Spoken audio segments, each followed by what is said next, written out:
kita perlu jujur pada diri sendiri.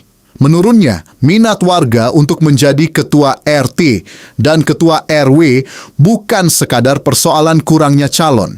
Ini adalah tanda bahwa ada yang sedang tidak sehat dalam ekosistem sosial kita.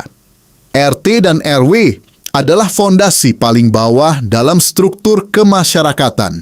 Di sanalah negara bersentuhan langsung dengan rakyat. Namun ironisnya, jabatan yang seharusnya menjadi kehormatan sosial kini justru sering dihindari. Mengapa? Karena menjadi RT atau RW hari ini berarti siap dikritik setiap saat, disalahkan ketika bantuan tidak merata, ditekan ketika ada kebijakan yang tidak populer, dan tetap dituntut hadir kapanpun warga membutuhkan.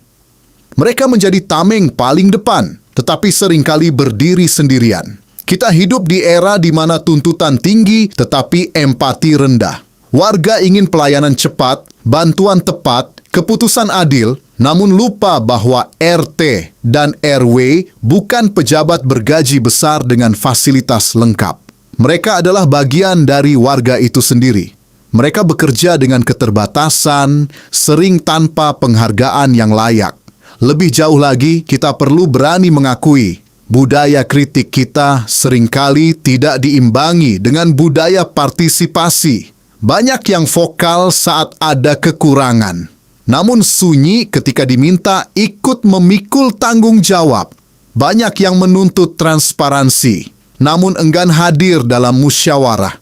Banyak yang ingin perubahan, namun tidak bersedia menjadi bagian dari solusi. Jika pola ini terus berlanjut, jangan heran jika suatu hari kita benar-benar kesulitan menemukan orang yang mau memimpin di tingkat RT dan RW. Dan ketika itu terjadi, yang melemah bukan sekadar struktur organisasi, melainkan rasa kebersamaan kita sendiri. Fenomena ini harus menjadi alarm bersama. Ini bukan tentang menyalahkan warga. Ini juga bukan tentang membela pengurus secara membabi buta. Ini tentang keseimbangan. Kita tidak bisa terus menuntut pengabdian tanpa memberi dukungan. Kita tidak bisa mengharapkan ketegasan tanpa memberi kepercayaan. Kita tidak bisa meminta pengorbanan tanpa menunjukkan penghargaan.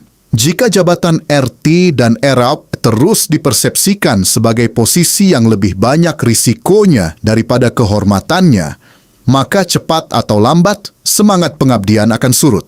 Dan ketika pengabdian surut, yang hilang bukan sekadar figur pemimpin. Yang hilang adalah ruh gotong royong itu sendiri. Sudah saatnya kita bertanya dengan lebih jujur, apakah kita benar-benar ingin lingkungan yang baik atau hanya ingin menikmati hasil tanpa ikut menanam? RT dan RW bukan milik satu orang, ia milik kita semua.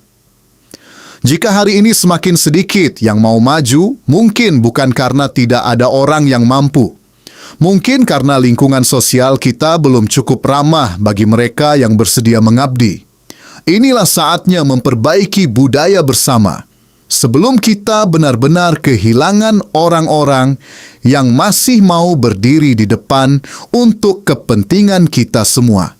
Jika kita ingin lingkungan yang lebih baik, maka kita harus berani menjadi bagian dari tanggung jawab itu. Bukan hanya mengkritik, tetapi ikut memimpin. Editorial MT Media.